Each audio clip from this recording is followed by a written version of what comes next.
Bonjour à tous. Donc du coup, pour les prochaines minutes, l'objectif c'était de vous partager un panorama des principales menaces qui touchent donc la plateforme de communication et de collaboration de Microsoft. Donc, comme l'a dit Olivier en début, tout à l'heure en début de la conférence, les attaques, les tentatives de phishing explosent aujourd'hui sur Office 35 parce qu'on a une plateforme qui attire la convoitise.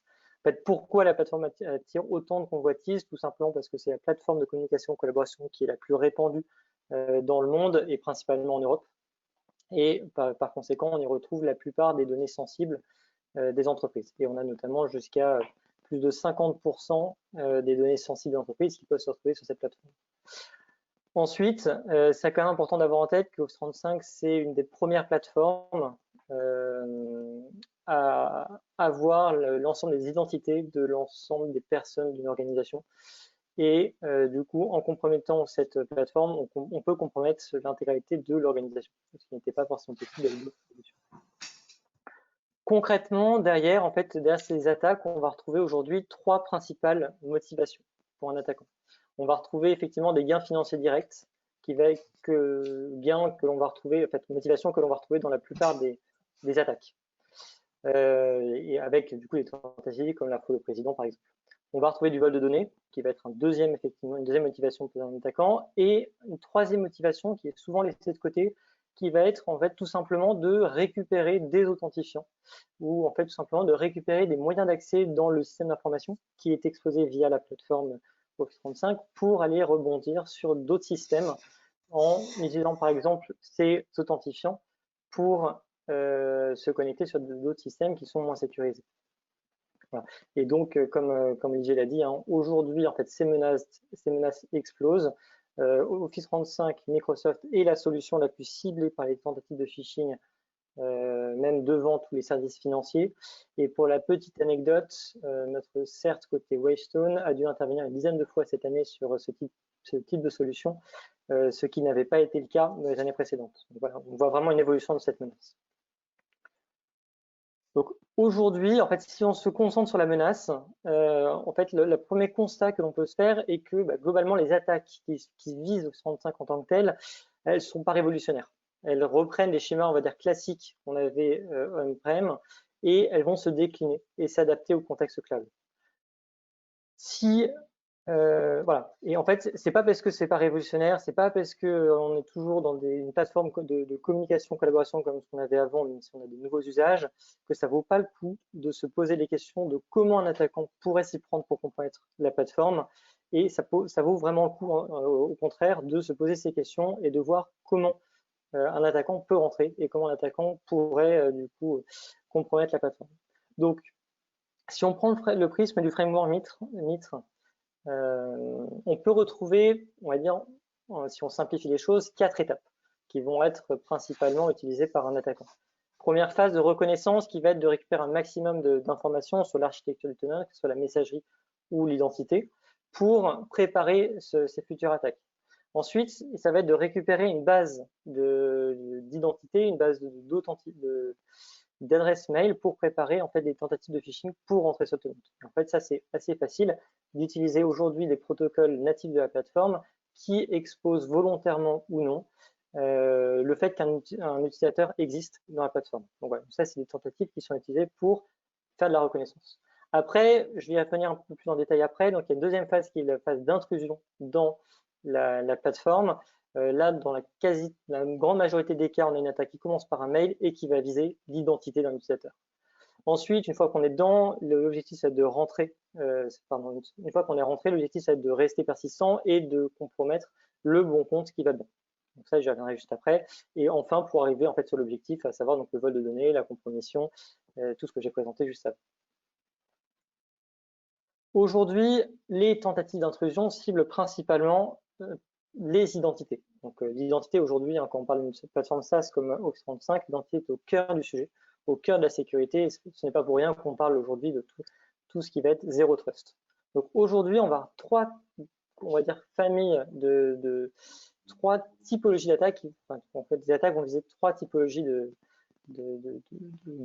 de moyens pour comprendre l'identité, on va dire, une première façon, ça va être effectivement d'aller récupérer les authentifiants via du phishing de manière assez classique. Ensuite, on a des attaques un peu plus évoluées que je vais présenter juste après, qui visent non plus les authentifiants des utilisateurs, mais également les jetons et des jetons en fait, d'accès à la plateforme, ou alors les permissions routes qui permettent de récupérer directement des accès aux données et aux identités des utilisateurs. La bonne nouvelle, c'est que tout ça, ça peut être couvert par une bonne hygiène de gestion du tenant, à la fois une bonne hygiène en termes de configuration, de gouvernance et de maintien en conditions opérationnelles et de sécurité de la plateforme. Hein, comme Jean-Marc l'a dit, voilà, la sécurité, c'est pas une destination, c'est pas un projet qu'on va arrêter dans 1 mois, 3 mois après avoir déployé la MFA. C'est vraiment un voyage dans lequel, en fait, une fois qu'on part en 65, ben, en fait, on est embarqué dans ce voyage et on n'a pas le choix. Il faut aller jusqu'au bout de ce voyage, même si le bout peut parfois paraître assez loin. Sur les 2 prochaines planches, je voulais revenir en fait sur 2 types d'attaques hein, que l'on commence à voir émerger sur la plateforme. Et c'est aussi l'opportunité en fait de vous présenter un peu la façon dont on a construit aussi le livrable inclusif du groupe de travail, hein, en fait en raisonnant en partant des risques, en partant des grandes vulnérabilités et en fait en associant donc, du coup les contre-mesures qu'a évoqué Jean-Marc tout à l'heure. Donc la première chose, effectivement, hein, je l'ai dit, le premier typologie d'attaque, c'est de cibler les authentifiants via du coup du phishing. C'est du phishing assez classique où on a des pages qui sont forgées, où les utilisateurs sont invités à renseigner leurs authentifiants. Et donc, du coup, les attaquants récupèrent tout simplement le login et mot de passe.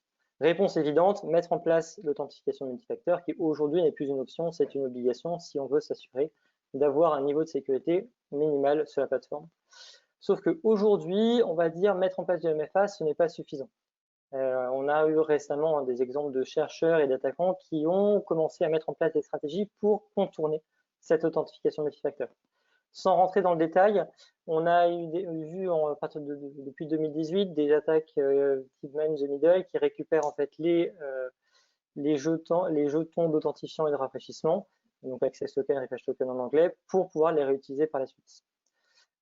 Plus récemment, on a eu un chercheur qui a publié ce mois d'octobre en fait l'utilisation du protocole OAuth dans la version Device Code Flow qui permet en fait de demander à un utilisateur de se connecter à notre place. L'utilisateur va se connecter, sauf qu'en fait c'est pas lui qui va se connecter, c'est bien l'attaquant qui va récupérer donc en fait les jetons d'accès et de rafraîchissement. Et donc en fait, ce qui est important à retenir aujourd'hui, c'est que l'authentification multifacteur n'est plus seulement est indispensable, mais n'est plus suffisant parce qu'il est nécessaire de prendre en compte le contexte de la demande d'accès lors de l'évaluation de l'authentification et de l'autorisation d'accès à la plateforme. Et donc, on retrouvera, hein, du coup, dans le livrable, vous retrouverez donc 4 grandes mesures, contre-mesures qui permettent en fait de s'affranchir de ce type d'attaque. Donc, on va avoir la mise en place d'une authentification renforcée, je l'ai dit, la maîtrise des appareils autorisés à accéder à la plateforme avec un contrôle d'accès conditionnel et évidemment la sensibilisation des utilisateurs sur les bonnes pratiques de sécurité.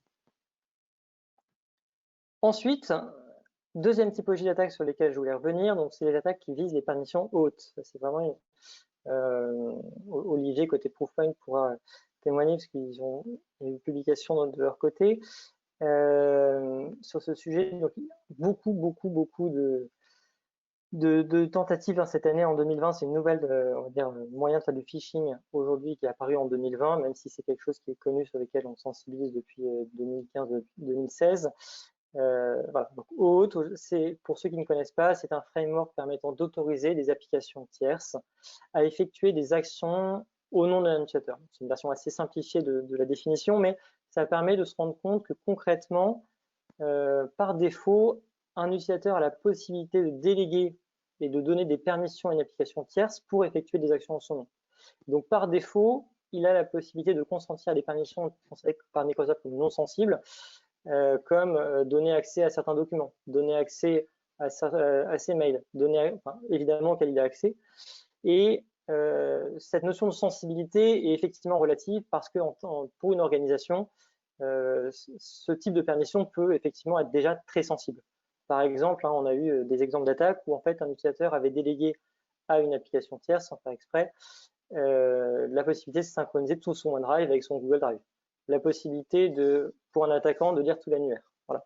Et donc, pareil, une bonne hygiène permet de s'affranchir de ce type d'attaque. Et donc, les mesures qu'on peut avoir en tête sont effectivement de former les administrateurs et les développeurs qui vont développer des applications, sensibiliser les utilisateurs, monitorer les accès aux données et évidemment mettre en place un processus de gestion des services tiers. Et donc, dans les services tiers, on va retrouver toutes les applications et les stores de la plateforme. Donc, il y en a un certain nombre et ça vaut le coup de se poser la question.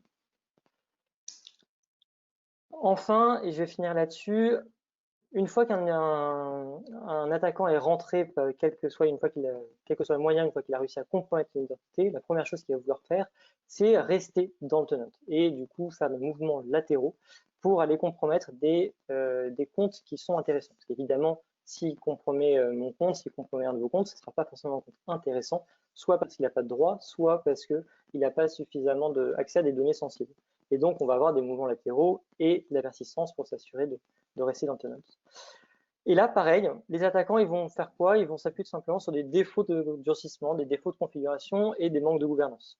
Et donc, soit ils vont s'appuyer en fait sur les identités pour créer des comptes invités qui sont soumis à des politiques de sécurité moins strictes, qui sont souvent pas ou mal gérés. Donc, en fait, les comptes guest, vous pouvez voir sur vos tenants. Pour la petite histoire, j'ai regardé sur plusieurs missions sur lesquelles j'ai participé ces dernières années. Je suis encore mon compte invité est encore actif sur des missions que j'ai quittées il y a 5 ans. Il peut du coup également créer une nouvelle application avec un secret associé pour conserver en fait une persistance et effectuer des actions en fait soit en nom d'utilisateur, soit au nom de l'application. Il peut également consentir à des permissions d'application Azure AD, comme je l'ai dit juste avant. Voilà. Et après, on va retrouver également d'autres méthodes plus classiques, comme la mise en place de délégation de règles de transfert sur les boîtes mail. Donc ça, c'est les choses que vous connaissez tous. Et après, dernière chose qui est